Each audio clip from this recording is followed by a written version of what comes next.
ಯಾತಕ್ಕೋಸ್ಕರ ಪ್ರಾರಂಭವಾಯಿತು ಅಂದ್ರೆ ರಾಜ್ಯಾದ್ಯಂತ ಒಂದು ಬೈಕ್ ರ್ಯಾಲಿ ಮಾಡೋದ್ರ ಮೂಲಕ ಈ ಟೀಮ್ ಮೋದಿಗೆ ಚಾಲನೆ ಕೊಟ್ವಿ.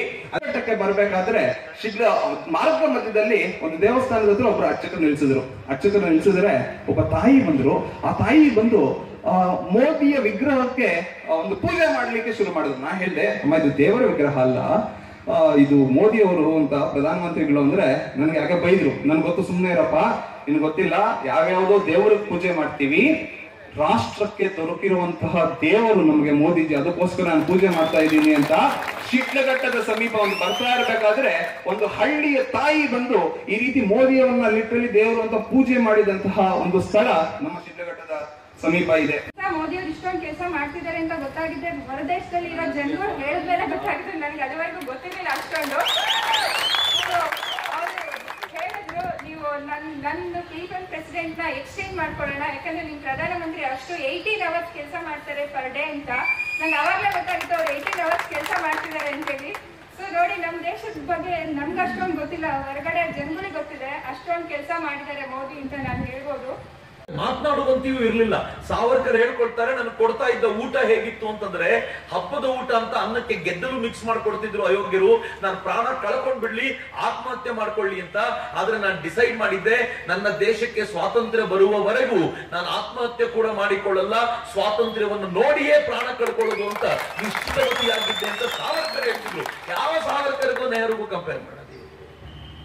ಮಿತ್ರ, ಯಾಕಿನ ಜೊತೆ ಇವೆಲ್ಲವನ್ನು ಹಂಚಿಕೊಳ್ತೀನಿ ಅಂತಂದ್ರೆ, ಕಳೆದ 70 ವರ್ಷಗಳಲ್ಲಿ ಬರೀ ಸುಳ್ಳು ಹೇಳಿಕೊಂಡೇ ಅಧಿಕಾರಕ್ಕೆ ಬಂತು. ಕಳೆದ 70 ವರ್ಷಗಳಲ್ಲಿ ಇವರು ಅಧಿಕಾರಕ್ಕೆ ಬಂದಿದ್ದು ಹೇಗೆ ಗೊತ್ತಾ? ಹಿಂದೂಗಳನ್ನು ಮುಸಲ್ಮಾನರನ್ನು ಕಿತ್ತಾಡಿಸುವ ಮೂಲಕ. ಕಳೆದ 70 ವರ್ಷಗಳಲ್ಲಿ ದಲಿತರನ್ನ ಬ್ರಾಹ್ಮಣರ ವಿರುದ್ಧ ಎತ್ತಿ ಕಟ್ಟುವ ಮೂಲಕ ಅವರು ಅಧಿಕಾರಕ್ಕೆ ಬಂದರು. ಕಳೆದ 70 ವರ್ಷಗಳಲ್ಲಿ ಲಿಂಗಾಯತರು ಗೌಡರಿಗೂ ಜಗಳ ಹಚ್ಚಿದ್ರು. ಕಳೆದ 70 ವರ್ಷಗಳಲ್ಲಿ, 70 ವರ್ಷ ಏನು, ಸಿದ್ದರಾಮಯ್ಯ ಬಂದಿದ್ದ 5 ವರ್ಷದಲ್ಲಿ ಲಿಂಗಾಯತರು ಗೌಡರು ಕಿತ್ತಾಡೋದು ಬಿಡಿ, ಲಿಂಗಾಯತರು ವೀರಶೈವರು ಕಿತ್ತಾಡೋಂಗೆ ಮಾಡಿದ್ರು. ಏನ್ ಕರ್ಮಾರಿ! ಅವ್ರು ಯಾವತ್ತೂ ತಮ್ಮ ನಡುವೆ ಬೆಂಕಿ ಹಚ್ಕೊಂಡಿರ್ಲಿಲ್ಲ. ಆದ್ರೆ ಸಿದ್ದರಾಮಯ್ಯ ಬಂದು ಅಲ್ಲಿಗೂ ಬೆಂಕಿ ಹಚ್ಚಿ ಅವ್ರನ್ನು ಸೆಪರೇಟ್ ಮಾಡಿ ಒಂದು ಫ್ರಾಕ್ಷನ್ ನಮ್ಗೆ ವೋಟ್ ಮಾಡಬಹುದಾ ಅಂತ. ಯಾಕೆಂದ್ರೆ ಲಿಂಗಾಯತರು ಮತ್ತು ವೀರಶೈವರು ಇಬ್ರು ಒಂದಾದ್ರೆ ಯಾವುದೋ ಒಂದು ಪಾರ್ಟಿ ಜೊತೆಗೆ ಇರ್ತಾರೆ ಅನ್ನೋ ಹೆದರಿಕೆಗೆ ಅಲ್ಲೂ ಹೊಡೆದು ಒಂದು ಇಡೀ ಫ್ರಾಕ್ಷನ್ ತಮ್ಮ ಕಡೆ ಸೆಳ್ಕೊಳ್ಬಹುದಾ ಅಂತ ಯೋಚನೆ ಮಾಡೋ ಅಯೋಗ್ಯ ಜನ ಇವರೆಲ್ಲ. ನರೇಂದ್ರ ಮೋದಿ ಬಂದ್ರೆ ಏನಾಗುತ್ತೆ ಅಂತ ಹೇಳಿದ್ರು? ನರೇಂದ್ರ ಮೋದಿ ಬಂದ್ಬಿಟ್ರೆ ಹಿಂದೂ ಮುಸ್ಲಿಮರು ದಂಗೆ ಆಗ್ಬಿಡುತ್ತೆ, ಇಡೀ ದೇಶದಲ್ಲಿ ಬೆಂಕಿ ಹತ್ತು ಬಿಡುತ್ತೆ, ಎಲ್ಲಂದ್ರೆ ಅಲ್ಲಿ ಹಿಂದೂ ಮುಸ್ಲಿಮರು ಕಿತ್ತಾಡ್ಬಿಡ್ತಾರೆ, ಮುಸಲ್ಮಾನರನ್ನ ಹಿಂದೂಗಳು ತುಳಿದು ಬಿಡ್ತಾರೆ, ಮುಸಲ್ಮಾನರ ಮರ್ಡರ್ ಆಗೋಗುತ್ತೆ, ಮಸಾಕರ್ ಎಲ್ಲ ಹೇಳಿಬಿಡ್ತಾರೆ. ಆದ್ರೆ ಸಿದ್ದರಾಮಯ್ಯನವರು ಕರ್ನಾಟಕದ ಮುಖ್ಯಮಂತ್ರಿ ಆದ್ಮೇಲೆ ಟಿಪ್ಪು ಜಯಂತಿಯನ್ನ ಆರಂಭಿಸಿ ಈ ಕರ್ನಾಟಕದಲ್ಲಿ ಎಷ್ಟು ಹಿಂದೂ ಮುಸ್ಲಿಂ ದಂಗೆ ಮಾಡಿಸಿದ್ರೋ ಅದರ 1% ದಂಗೆ ಕೂಡ ಇಡೀ ದೇಶದಲ್ಲಿ ನರೇಂದ್ರ ಮೋದಿ ಬಂದ ಮೇಲೆ ಆಗ್ಲಿಲ್ವಲ್ಲ. ಇದು ನರೇಂದ್ರ ಮೋದಿ ಮಾಡಿದ ಮ್ಯಾಜಿಕ್. ಮಾತಾಡ್ಲಿಕ್ಕೆ ಯಾರಾದ್ರು ಆಯ್ತಪ್ಪ. ಶಿಡ್ಲಘಟ್ಟದಲ್ಲೂ ಅನೇಕ ಬಾರಿ ಈ ತರದ ದ್ವೇಷಮಯ ವಾತಾವರಣ ನಿರ್ಮಾಣಗೊಳ್ಳುತ್ತೆ. ಆದ್ರೆ ಯೋಚನೆ ಮಾಡಿ, ಮುಸ್ಲಿಮರು ಯಾವತ್ತಾದ್ರೂ ಬಂದು ನಮಗೆ ಟಿಪ್ಪು ಸುಲ್ತಾನ್ ಜಯಂತಿ ಮಾಡಬೇಕು ಅಂತ ಕೇಳ್ಕೊಂಡಿದ್ದಾರೆ ಸಿದ್ದರಾಮಯ್ಯನವ್ರ ಹತ್ರ? ನನಗೆ ಮುಸಲ್ಮಾನರೇ ಹೇಳ್ತಾರೆ, ಅದು ಈಗ ಬಂದು ಹೇಳ್ತಾರೆ. 5 ವರ್ಷ ಗೊತ್ತಾಗ್ಲಿಲ್ಲ, ಅಫೀಮ್ ಕುಡಿದಂತೆ ಕುಡಿಸ್ಬಿಟ್ರು ಸಿದ್ದರಾಮಯ್ಯ. ಕುಡಿಸ್ಬಿಟ್ಟು ಏನ್ ಮಾಡಿದ್ರು ಅಂತಂದ್ರೆ ಎಲ್ಲರೂ ಕಿತ್ತಾಡ್ಕೊಳ್ಳಿ ಅಂತ ಬಿಟ್ಬಿಟ್ರು. ಕಿತ್ತಾಡ್ಕೊಂಡಾಗ ಏನಾಗುತ್ತೆ, ಮುಸಲ್ಮಾನರು ಹಿಂದೂಗಳನ್ನ ಎದುರಿಸಲಿಕ್ಕೆ ಸಿದ್ದರಾಮಯ್ಯನವ್ರ ಜೊತೆ ಪರ್ಮನೆಂಟ್ ಆಗಿರ್ತಾರೆ ಅನ್ನುವಂತ ವಿಶ್ವಾಸದಿಂದ ಚೆನ್ನಾಗಿ ಕಿತ್ತಾಡಿಸಿದ್ರು. 5 ವರ್ಷ ಕಳೆದ್ಮೇಲೆ ಮುಸ್ಲಿಮರು ಹೇಳ್ತಾರೆ, ಸರ್ ನಮ್ಗೊಂದು ಯೂನಿವರ್ಸಿಟಿ ಕಟ್ಸ್ಕೊಟ್ಟಿದ್ರೆ ನಮ್ಮ ಹುಡುಗರು ಚೆನ್ನಾಗಿ ಓದಿರ್ತಿದ್ರು, ಯಾರಿಗೂ ಬೇಕಿತ್ತು ಸರ್ ಟಿಪ್ಪು ಜಯಂತಿ? 5 ವರ್ಷ ನಮ್ಗೆ ಇದರ ತಲೆಗೆ ಹೋಗ್ಲಿಲ್ಲ, ಈಗ ನಮ್ಗೆ ಅರ್ಥ ಆಗ್ತಿದೆ ನಮ್ಗೆ ಅನ್ಯಾಯ ಮಾಡ್ಬಿಟ್ರು ಅಂತ. ಆದ್ರೆ ನರೇಂದ್ರ ಮೋದಿ ಏನ್ ಮಾಡಿದ್ರು ಗೊತ್ತಾ? ನರೇಂದ್ರ ಮೋದಿ ಕಳೆದ 5 ವರ್ಷಗಳಲ್ಲಿ ಮುಸಲ್ಮಾನರನ್ನ ಮೈನ್ ಸ್ಟ್ರೀಮಿಗೆ ತರಬೇಕು. ನೆನ್ಪಿಟ್ಕೊಳ್ಳಿ ಮಿತ್ರರೇ, ಈ ಕಾಂಗ್ರೆಸ್ಸಿನ ಬುದ್ಧಿ ಏನು ಅಂತಂದ್ರೆ, ಯಾರು ಎಲ್ಲಿರ್ತಾರೋ ಅಲ್ಲೇ ಇಡೋದು, ಬಡವರನ್ನ ಬಡವರಾಗೆ ಇಡೋದು, ದಲಿತರನ್ನ ದಲಿತರಾಗೆ ಇಡೋದು, ಮುಸಲ್ಮಾನರನ್ನ ಮುಸಲ್ಮಾನರಾಗೆ ಇಡೋದು. ಅವರೆಲ್ಲರೂ ಮೈನ್ ಸ್ಟ್ರೀಮಿಗೆ ಬಂದು ಎಲ್ಲರ ಜೊತೆ ಒಂದಾಗ್ಬಿಟ್ರೆ ಇವರಿಗೆ ವೋಟ್ ಬರಲ್ಲ ಅನ್ನೋ ಭಯ. ಇದು ಇವತ್ತಿನ ರಾಜಕೀಯ ಅಲ್ಲ. ಜವಾಹರ್ಲಾಲ್ ನೆಹರು ಕಾಲದ ಜವಾಹರ್ಲಾಲ್ ನೆಹರು ಪ್ರಧಾನಮಂತ್ರಿ ಆಗಿದ್ದಾಗ ಈ ದೇಶದಲ್ಲಿ ಒಬ್ರು ಟೀಚರ್, ಒಬ್ರು ಎಜುಕೇಶನಿಸ್ಟ್ ಪತ್ರ ಬರೆದ್ರು. ಅವರಿಗೆ ಪತ್ರ ಬರೆದು ಕೇಳಿದ್ರು, ನನ್ನ ಹೆಸರು MC ಛಾಗ್ಲಾ ಅಂತ, ನಾನು ಈ ಊರಲ್ಲಿ ತುಂಬಾ ಪಾಪ್ಯುಲರ್ ಆಗಿದ್ದೀನಿ, ನನಗೆ ಟಿಕೆಟ್ ಕೊಡ್ಬೋದಾ ನೀವು ಅಂತ ಕೇಳಿ. MC ಛಾಗ್ಲಾ ಅಂದ್ರೆ ನಿಮ್ಗೆ ಗೊತ್ತಾಗಲಿಕ್ಕಿಲ್ಲ, ಅವ್ರ ಪೂರ್ಣ ಹೆಸರೇನು ಗೊತ್ತಾ? ಮೊಹಮ್ಮದ್ C ಛಾಗ್ಲಾ ಅಂತ ಅವ್ರ ಹೆಸರು. ಮೊಹಮ್ಮದ್ ಛಾಗ್ಲಾ ಅಂದ್ರೆ ಒಬ್ಬ ಮುಸ್ಲಿಂ. ಅವ್ರ ಪತ್ರ ಬರೆದು ಕೇಳ್ಕೊಂಡು ನನ್ಗೆ ಟಿಕೆಟ್ ಕೊಡ್ಬೋದಾ ಅಂತ. ಜವಾಹರ್ಲಾಲ್ ನೆಹರು ಉಲ್ಟಾ ಏನ್ ಪತ್ರ ಬರೆದ್ರು ಗೊತ್ತಾ? ನಿಮ್ಮ ಕ್ಷೇತ್ರದಲ್ಲಿ ಮುಸಲ್ಮಾನರು ಜಾಸ್ತಿ ಇಲ್ಲ, ಅವ್ರು ಅನ್ಕೊಂಡಿರ್ತಾರೆ ಈ ಬೆಂಕಿ ಹತ್ ಬಿಡುತ್ತೆ, ಹಿಂದೂ ಮುಸ್ಲಿಂ ಕಿತ್ತಾಟ ಆಗುತ್ತೆ, ಹಜ್ ಯಾತ್ರೆಗೆ ಹೋಗ್ತಿದ್ದ ಧನ ಸಹಾಯ ಕಳೆದು ಬಿಟ್ರಲ್ಲ ಅಂತ. ಯಾಕೋ ಮುಸ್ಲಿಮರು ಗಲಾಟನೆ ಮಾಡಿಲ್ಲ. ನನಗೂ ವಿಚಿತ್ರ ಅನ್ನಿಸ್ತು, ಯಾಕೆ ಗಲಾಟೆ ಮಾಡ್ಲಿಲ್ಲ ಇವರು ಅಂತ. ಮೋದಿ ಹೆದರ್ಸ್ಬಿಟ್ಟಿದಾರ ಅಂತ ಅನೇಕರು ಹೇಳ್ತಾರೆ. ನಾನು ಒಂದು ಕ್ಷಣ ನಂಬಿದೆ. ಆಗ ಕರ್ನಾಟಕದ ಒಬ್ಬ ಮುಸ್ಲಿಂ ಧರ್ಮಗುರು, ನಂಗೆ ಅನೇಕರು ಆತ್ಮೀಯರಿದ್ದಾರೆ, ಅವರಲ್ಲೊಬ್ಬರು ನಂಗೆ ಫೋನ್ ಮಾಡಿ ಹೇಳಿದ್ರು, ಚಕ್ರವರ್ತಿ ಇಸ್ಲಾಂ ಅಂದ್ರೆ ಏನು ಅಂತ ನಿಮ್ ಮೋದಿಗೆ ಒಬ್ಬರಿಗೆ ಗೊತ್ತಿರೋದ್ರಿ. ನಾನು ಹೇಳಿದ್ರು ಇದೊಳ್ಳೆ ಕಥೆ ಆಯ್ತಲ್ಲ.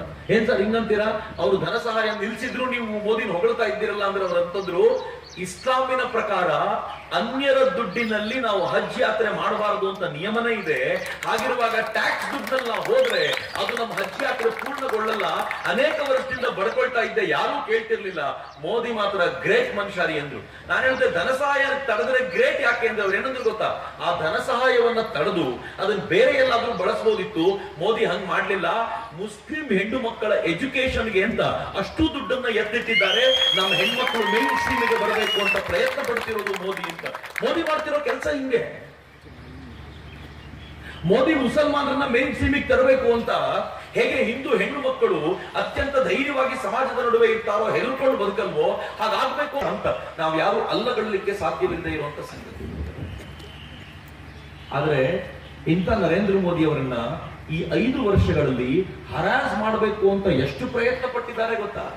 ನಾನು 2-3 ಸಂಗತಿಗಳನ್ನು ಹೇಳ್ತೀನಿ ನಿಮ್ಗೆ. ಎಂತ ಪ್ರಯತ್ನವನ್ನ ನರೇಂದ್ರ ಮೋದಿ ವಿರುದ್ಧ ಮಾಡಿದ್ರು ಅಂತಂದ್ರೆ, ಆರಂಭದಲ್ಲೇ ಜವಾಹರ್ಲಾಲ್ ನೆಹರು ಯೂನಿವರ್ಸಿಟಿ ಅನ್ನುವಂತ ಒಂದು ಯೂನಿವರ್ಸಿಟಿಯಲ್ಲಿ, ಸ್ವಲ್ಪ ವಾಲ್ಯೂಮ್ ಕಡಿಮೆ ಆಗ್ತದೆ,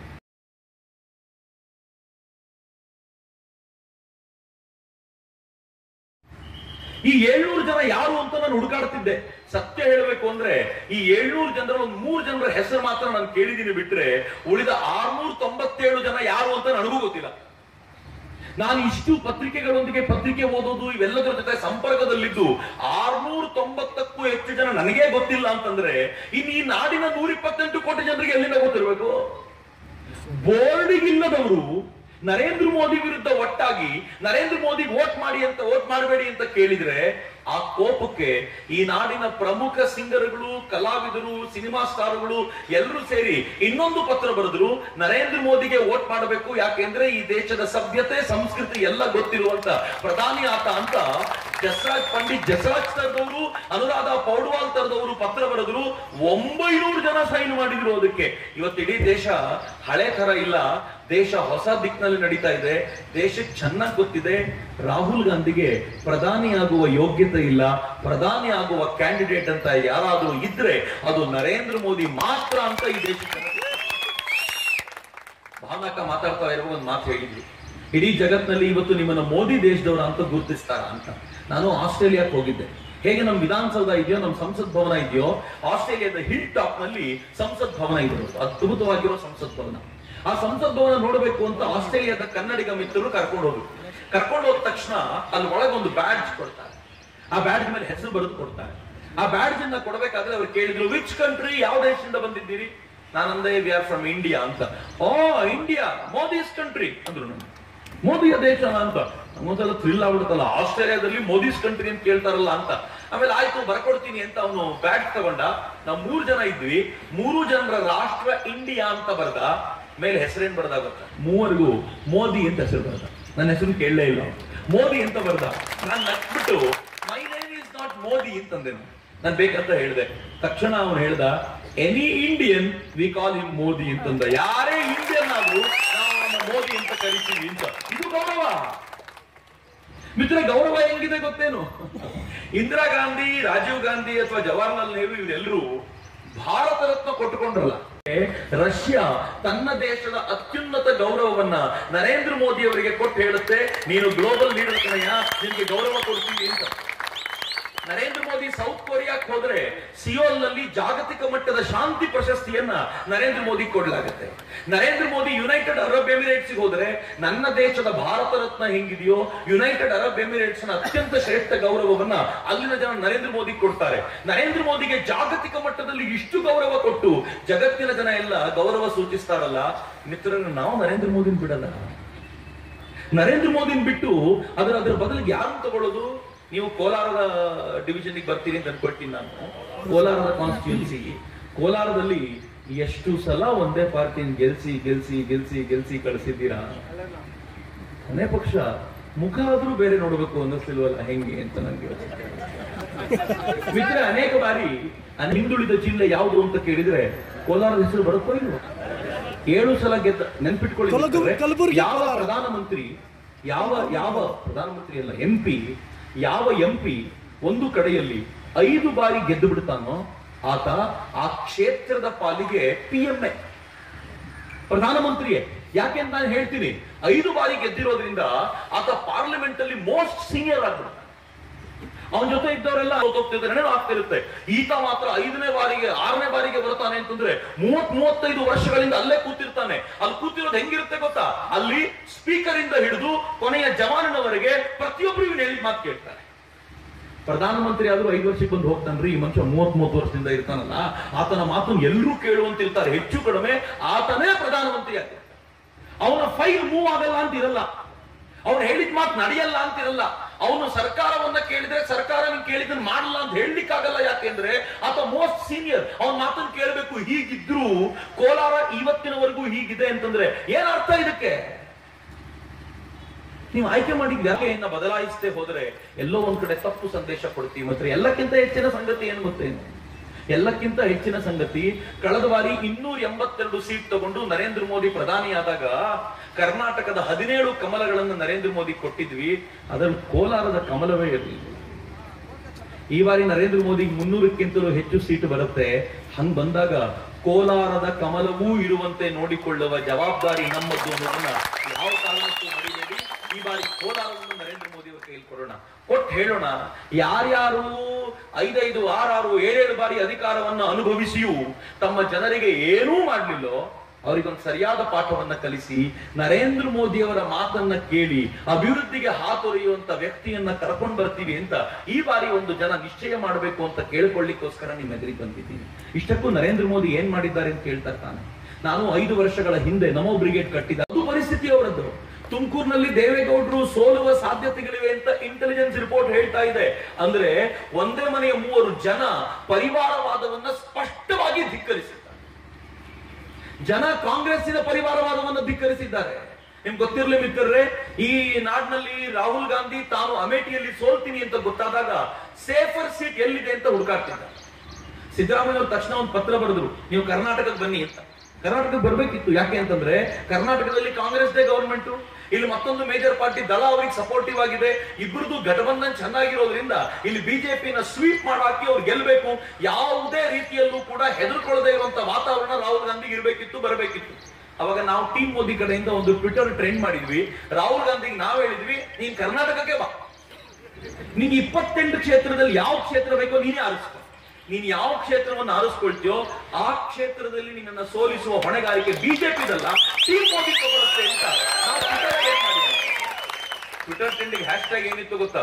ಒಂದು ಕೈ ನೋಡ್ತೀವಿ ಅಂತಿತ್ತು. ಆದ್ರೆ ರಾಹುಲ್ ಗಾಂಧಿ ಕೊನೆ ಕ್ಷಣದವರೆಗೂ ಬರ್ತೀನಿ ಅಂತಿದ್ದವನು ನಾವು ಯಾವಾಗ ಟ್ವಿಟರ್ ಟ್ರೆಂಡ್ ಮಾಡಿದ್ವೋ ಅದಾದ 4 ದಿನಗಳಲ್ಲೇ ಅನೌನ್ಸ್ ಮಾಡಿದ, ನಾನು ಇನ್ನೆಲ್ಲಿಗೂ ಹೋಗಿಲ್ಲ, ಕೇರಳದ ವಾಯ್ನಾಡಿಗೆ ಹೋಗ್ತೀನಿ, ಯಾಕೆಂದ್ರೆ ನನ್ನ ಜನ ಅಲ್ಲಿ ತುಂಬಾ ಇದ್ದಾರೆ ಎಂದು. ನನ್ನ ಜನ ಅಂದ್ರೆ ಗೊತ್ತಾಯ್ತು, ಆ ಜನ ತುಂಬಾ ಇದ್ದಾರೆ, ಹೀಗಾಗಿ ನಾನು ಅಲ್ಲಿಗೆ ಹೋಗ್ತೀನಿ ಅಂತಂದ. ಅಲ್ಲಿಗೆ ಹೋದಂತ ರಾಹುಲ್ ಗಾಂಧಿ ತಾನು ಆರಾಮಾಗಿ ಗೆಲ್ತೀನಿ ಅಂತ ಅಮೇಠಿಯನ್ನ ಆಗ್ಲೇ ಬಿಟ್ಕೊಟ್ಟಾಗಿದೆ. ಯಾವ ಅಮೇಠಿಯನ್ನ ಕಳೆದ 3 ದುಡ್ಡು ಬೇಕಾದಷ್ಟಿದೆ ಹಂಚಬಹುದು ಅಂತ ಕಾಂಗ್ರೆಸ್ಸಿನ ಹಳೆಯ ಈ ಹಣಕಾಸು ಸಚಿವ ಹೇಳ್ತಾನೆ, ದೇಶದ ಎಕಾನಮಿ ಇಂಪ್ರೂವ್ ಆಗಿರೋದ್ರಿಂದ ದುಡ್ಡು ಹಂಚಬಹುದು ಅಂತ. ಅಂದ್ರೆ 5 ವರ್ಷಗಳಲ್ಲಿ ನರೇಂದ್ರ ಮೋದಿ ಚೆನ್ನಾಗಿ ಕೆಲಸ ಮಾಡಿ ಎಕಾನಮಿ ಇಂಪ್ರೂವ್ ಮಾಡಿದ್ದಾರೆ ಅಂತ ಕಾಂಗ್ರೆಸ್ಸೇ ಒಪ್ಕೊಳ್ತಾ ಇದೆಯಲ್ಲ. ಅಂದ್ರೆ ಇವ್ರ ಕೆಲಸ ಏನು? ಅಟಲ್ ಬಿಹಾರಿ ವಾಜಪೇಯಿ ದುಡ್ಡು ಕೂಡಿಟ್ರು, ಇವ್ರು ಖರ್ಚು ಮಾಡಿಟ್ರು, ಇವ್ರು ಪೂರ್ತಿ ಬೊಕ್ಕಸ ಚೊಕ್ಕ ಮಾಡಿಟ್ರು, ನರೇಂದ್ರ ಮೋದಿ ಬಂದು ಮತ್ತೆ ತುಂಬಿಸಿದ್ರು, ಮತ್ತೆ ಖರ್ಚು ಮಾಡ್ಲಿಕ್ಕೆ ಕೊಡಿ ನಮಗೆ ಅಂತ. ಇಂಥ ಅಯೋಗ್ಯರ ಕೈಯಲ್ಲಿ ಏನಾದ್ರೂ ಸರ್ಕಾರ ಇಟ್ಟರೆ ಮಿತ್ರರೇ, ನಾನು ಮತ್ತು ನೀವು ಹೇಗೋ ಬದುಕು ನಡೆಸ್ಬಿಡ್ತೀವಿ. ಆದ್ರೆ ಮುಂದಿನ ಪೀಳಿಗೆ ಇರುತ್ತಲ್ಲ, ಅವ್ರ ಕಂಡ ಇತ್ತು ಮೋದಿ ಇನ್ನೊಂದ್ಸಲ ಪ್ರೈಮ್ ಮಿನಿಸ್ಟರ್ ಮಾಡಿಬಿಟ್ಟಿದ್ರೆ, ನಮ್ಮ ಅಪ್ಪ ನಮ್ಮ ತಾತನ ಕಾಲದವ್ರು ಈ ಕೆಲಸ ಮಾಡಿದಿದ್ರೆ ನಾವು ಹೆಂಗಿರ್ತಿದ್ವಿ. ಅವ್ರು ತುಂಬಾ ಚೆನ್ನಾಗಿರುವಂತ ಮಾತು ಹೇಳ್ತಾರೆ. ಈ ಬಾರಿ ಇನ್ನು 50 ವರ್ಷಗಳ ಕಾಲ ಈ ದೇಶದ ಉದ್ಧಾರದ ಕುರಿತಂತೆ ಯಾರು ಆಲೋಚನೆ ಮಾಡಲ್ಲ. ಯಾಕೆ ಅಂದ್ರೆ ಕಳೆದ 5 ವರ್ಷಗಳಲ್ಲಿ ಈ ಪುಣ್ಯಾತ್ಮ ಪ್ರತಿನಿತ್ಯ 18 ರಿಂದ 20 ಗಂಟೆ ಕೆಲಸ ಮಾಡಿದ್ದಾನೆ. ಕಳೆದ 5 ವರ್ಷಗಳಲ್ಲಿ RTI ಅಪ್ಲಿಕೇಶನ್ ಮಾತು ಹೇಳ್ತಿದ್ದೆ ನಾನು. 5 ವರ್ಷಗಳಲ್ಲಿ 1 ದಿನ ಆಫೀಸಿಗೆ ರಜೆ ಹಾಕಲಿಲ್ಲ. ಇಂಡಿಯಾದಲ್ಲಿದ್ದಾಗ 1 ದಿನ ಆಫೀಸಿಗೆ ಲೇಟ್ ಆಗಿ ಬಂದಿಲ್ಲ. 1 ದಿನ ನನಗೆ ಜ್ವರ ಬಂದಂಗಾಗಿದೆ, ಮೈಕೈ ನೋಯ್ತಾ ಇದೆ, ಒಂದಿನ ಮಲಗ್ಬಿಡ್ತೀನಿ ಅಂತ ಕೇಳಲಿಲ್ಲ. 1 ಭಾನುವಾರ ಇವತ್ತು ನಾನು ಕೂತ್ಕೊಂಡು ಉದಯ ಟಿವಿ ನೋಡ್ತಾ ಕೂತಿರ್ತೀನಿ ಅಂತ ಏನು ಹೇಳಲಿಲ್ಲ, ಯಾವತ್ತೂ ಹೇಳಲಿಲ್ಲ ಮನುಷ್ಯ. ಕೊನೆಗೆ ಒಂದು ಹಬ್ಬವನ್ನ ಸ್ವಂತ ಮನೆಯವರೊಂದಿಗೆ ಆಚರಣೆ ಮಾಡ್ಕೊಳ್ಳಿಲ್ಲ. ದೀಪಾವಳಿ ಬಂದರೆ ಸೈನಿಕರ ಜೊತೆ ಕಾಲ ಕಳೆಯುವಂತ ಅದ್ಭುತವಾದ ಇಡೀ ಜಗತ್ತು ನರೇಂದ್ರ ಮೋದಿ ವಾಪಸ್ ಪ್ರಧಾನಿ ಆಗ್ತಾರೆ ಅಂತ ಭಾವಿಸ್ತಾ ಇರುವಾಗ ನಾವು ಕೋಲಾರದಲ್ಲಿ ಎಡವಟ್ಟು ಮಾಡಿಕೊಳ್ಳಬಾರದು ಅಂತ ನಿಮ್ಮನ್ನು ಕೇಳಿಕೊಳ್ಳಿಕ್ಕೋಸ್ಕರ ನಾನು ನಿಮ್ ಜೊತೆ ಮಾತಾಡಬೇಕು ಅಂತ ಇವತ್ತು ಬಂದಿದ್ದು. ಮಿತ್ರ ಸಿಟಿನಲ್ಲಿ ಆರಂಭದಲ್ಲಿ ಈ ಕನ್ಹಯ್ಯ ಕುಮಾರ್, ಉಮರ್ ಖಾಲಿದ್ ತರದವರು ಸೇರ್ಕೊಂಡು ಏನ್ ಹೇಳಿದ್ರು ಗೊತ್ತಾ? ಭಾರತ್ ತೆರೆ ತುಕಡೆ ಹೋಂಗೆ ಇನ್ಶಾ ಅಲ್ಲಾ ಅಂತ ಘೋಷಣೆ ಮಾಡಿದ್ರು. ಭಾರತ್ ತೆರೆ ತುಕಡೆ ಹೋಂಗೆ ಅಂದ್ರೆ ಏನು? ಈ ಭಾರತ ಚೂರ್ ಚೂರ್ ಆಗತ್ತೆ ಅಂತ ಘೋಷಣೆ ಹೋಗಿದ್ರು. ಎಲ್ಲಿವರೆಗೂ ಹೇಳಿದ್ರು ಗೊತ್ತಾ? ನಮ್ಮೆಲ್ಲರನ್ನು ಬಡಕಾಯಿಸಿದ್ರು. ಕೇರಳ ಮಾಂಗೆ ಆಜಾದಿ, ಉತ್ತರ ಪ್ರದೇಶ ಮಾಂಗೆ ಆಜಾದಿ, ಕಾಶ್ಮೀರ್ ಮಾಂಗೆ ಆಜಾದಿ, ಕರ್ನಾಟಕ ಮಾಂಗೆ ಆಜಾದಿ, ಎಲ್ರಿಗೂ ಸ್ವಾತಂತ್ರ್ಯ ಬೇಕು ಅಂತ ಅನಿಸಿದೆ. ಇವರು ಭಾರತದಿಂದ ಹೊರಗೆ ಬರ್ತಾರೆ ಅಂತ ಘೋಷಣೆಗೆ ಹೋಗಿದ್ರು. ಆ ಮೂಲಕ ಧನ್ಯವಾದಗಳು. ಇವತ್ತು ಕೆಲಸವನ್ನ ಮಾಡ್ತಾ ಇದ್ದಾರೆ ಕೋಲಾರ ಕ್ಷೇತ್ರದಲ್ಲಿ.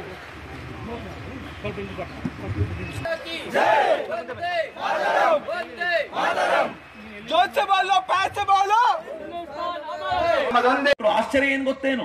ಯಾರ್ಯಾರು ಈ ದೇಶವನ್ನು ತುಂಡರಿಸಬೇಕು ಅಂತ ಪ್ರಯತ್ನ ಪಟ್ರೋ ಅವರೆಲ್ಲರೂ ಆಮೇಲೆ ಕಾಂಗ್ರೆಸ್ ಅನ್ನು ಸೇರ್ಕೊಂಡ್ರು. ಅಂದ್ರೆ ಕಾಂಗ್ರೆಸ್ನ ಉದ್ದೇಶ ಏನು? ದೇಶ ಚೂರು ಮಾಡೋದು ಅಂತ ತಾನೆ. ಈಗ ಜಿಗ್ನೇಶ್ ಮೇವಾನಿ ಕಾಂಗ್ರೆಸ್ ಜೊತೆಗಿದ್ದಾನೆ, ಆ ಕಡೆ ಉಮರ್ ಖಾಲಿದ್ ಕಾಂಗ್ರೆಸ್ಗೆ ಬರ್ತೀನಿ ಅಂತಾನೆ, ಕನ್ಹಯ್ಯ ಕುಮಾರ್ ಇಂಡಿಪೆಂಡೆಂಟ್ ಆಗಿ ನಿಂತರು ಕಾಂಗ್ರೆಸ್ ಅವನಿಗೆ ಸಪೋರ್ಟ್ ಮಾಡ್ತಿದೆ ಬಿಹಾರದಲ್ಲಿ. ನೀವು ಆ ಕಡೆ ಹಾರ್ದಿಕ್ ಪಟ್ಟಿದ್ದಾರೋ ತುಂಡರಿಸಲಿಕ್ಕೆ ಪ್ರಯತ್ನ ಪಡ್ತಿದ್ದಾರೋ ಎಲ್ಲರೂ ಕಾಂಗ್ರೆಸ್ ಜೊತೆ ಹೋಗಿ ನಿಂತುಕೊಂಡ್ರು. ಇಲ್ಲಿಗೆ ನಿಲ್ಲಿಲ್ಲ. ಉತ್ತರ ಪ್ರದೇಶ ಮತ್ತು ಹರಿಯಾಣದ ಭಾಗಗಳಲ್ಲಿ ಯಾವ ಒಬ್ಬ ಮುಸ್ಲಿಮನ ಕೊಲೆ ಆಯ್ತು. ರಸ್ತೆಯಲ್ಲಿ ಹೋಗ್ಬೇಕಾದ್ರೆ ಏನೋ ಮಾತಿನ ಚಕಮಕಿಯಾಗಿ ಹೊಡೆದ್ರು. ಈ ತರ ಹೊಡೆದಾಟ ಕೊಲೆ ಅನೇಕ ಕಡೆ ಯಾವಾಗ್ಲೂ ಆಗುತ್ತೆ. ಆ ಮುಸಲ್ಮಾನನ ಬ್ಯಾಗ್ ಅಲ್ಲಿ ಒಂದ್ ಸ್ವಲ್ಪ ದನದ ಮಾಂಸ ಇತ್ತು, ಅದಕ್ಕೋಸ್ಕರ ಹಿಂದೂಗಳು ಕೊಂದುಬಿಟ್ರು ಅಂತ ಲಿಂಚಿಂಗ್ ಅಂತ ಹೆಸರಲ್ಲಿ ಕರೆದ್ರು. ನಂಗೆ ಗೊತ್ತಿಲ್ಲ ಎಷ್ಟು ಜನ ನೆನ್ಪಿಟ್ಕೊಂಡಿದ್ದೀರೋ. ನರೇಂದ್ರ ಮೋದಿ ಅಂತೇಳಿ ಹರ್ ಹರ್ ಮೋದಿ, ಹರ್ ಮೋದಿ, ಹರ್ ಮೋದಿ ಜೋರ ಘೋಷಣೆ ಕೊಡಿ ನನ್ನ ಜೊತೆ. ಭಾರತ್ ಮಾತಾ ಕಿ, ಭಾರತ್ ಮಾತಾ ಕಿ. ಹೋಗಿ ಇದನ್ನ ನಮ್ಮ ಮನೆ